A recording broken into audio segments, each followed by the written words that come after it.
বই আর পড়ো না, তবে ভক্তিশাস্ত্র পড়ো, যেমন শ্রী চৈতন্য চরিতামৃত। রাধাকৃষ্ণ লীলার অর্থ রস ও রসিক, দি ওয়ান থিং নিডফুল। কথাটা এই, তাকে ভালোবাসা, তার মাধুর্য আস্বাদন করা। তিনি রস, ভক্ত রসিক, সেই রস পান করে। তিনি পদ্ম, ভক্ত অলি, ভক্ত পদ্মের মধু পান করে। ভক্ত যেমন ভগবান না হলে থাকতে পারে না, ভগবানও ভক্ত না হলে থাকতে পারেন না। তখন ভক্ত হন রস, ভগবান হন রসিক। ভক্ত হন পদ্ম, ভগবান হন কলি। তিনি নিজের মাধুর্য আস্বাদন করবার জন্য দুটি হয়েছেন, তাই রাধা কৃষ্ণ লীলা। বলরামের পিতাকে শিক্ষা, তীর্থাদি কর্ম, গলায় মালা, ভেক আচার কতদিন। তীর্থ, গলায় মালা, আচার এসব প্রথম প্রথম করতে হয়। বস্তু লাভ হলে, ভগবান দর্শন হলে বাহিরের আড়ম্বর ক্রমে কমে যায়। তখন তার নামটি নিয়ে থাকা আর স্মরণ মনন।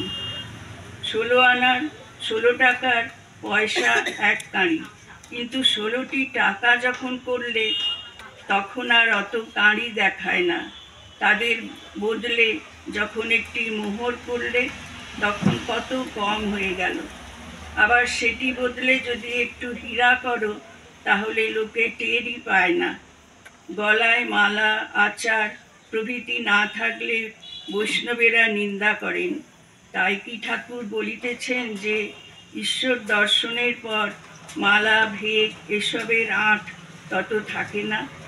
বস্তু লাভ হলে বাহিরের কর্ম কমে যায়। শ্রীরামকৃষ্ণ বলরামের পিতার প্রতি।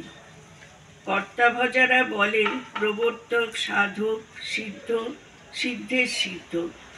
প্রবর্তক ফোঁটা কাটে, গলায় মালা রাখে আর আচারী।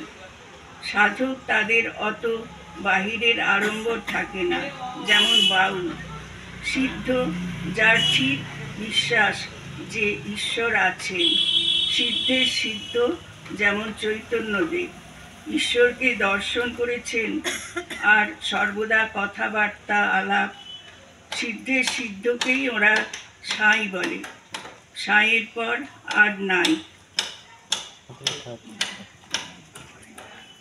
ওম নিরঞ্জনম নিত্যম অনন্ত রূপম ঈশাবতরং পরমেশমিড্ডং ভক্তানুগম পাধৃত বিগ্রহং বৈ ঈশাবতারং পরমেশমিড্ডং তং রামকৃষ্ণং শিরসা নমামি।